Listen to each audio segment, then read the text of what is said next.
Flames billowing up over the building over there. I mean, they were probably like 15 feet high.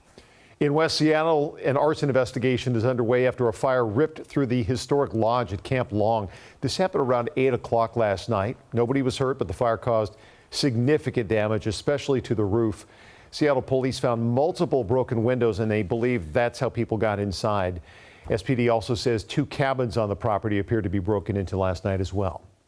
Environmental education programs have been a cornerstone of Camp Long for years, but even before the fire, there were concerns about the future of those programs because of proposed budget cuts. King 5's Jim Nelson is live at City Hall, where those cuts were among the many concerns raised during the final public hearings to discuss city spending. Jim. Yeah, Greg, Camp Long itself was never on the chopping block, but some programs that take place there are at risk. So this fire has only added to the uncertainty. In fact, one worker called it a, quote, gut punch.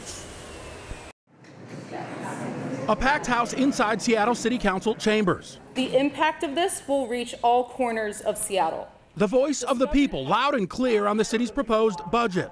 Please don't let parks privatize environmental education. Becca Riley, backed by sign-holding supporters, worried about Parks and Rec programs being cut. We weren't anticipating that. We didn't know, we didn't have any glimmer that that was on the table. Riley says her job is one of 9 on the chopping block, along with key programs at Discovery and Carkeek Parks and citywide programs like environmental education, which has been a huge part of Camp Long.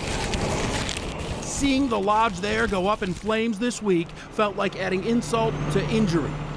My office is at Camp Long, and it burned down last night.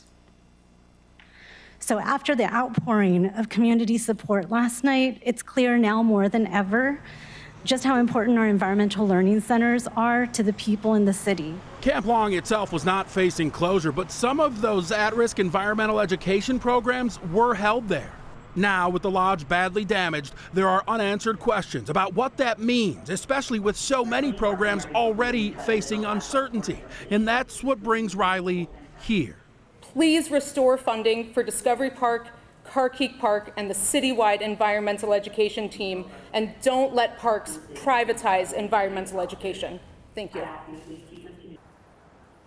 So budget committee meetings begin tomorrow morning. At this point, it's unclear if the fire at Camp Long will have any impact whatsoever on those proposed cuts and what's taking place elsewhere within the Parks and Recreation Department. There will be a series of meetings, so we'll wait and see how it shakes out. Live in Seattle, Jim Nelson, King 5 News.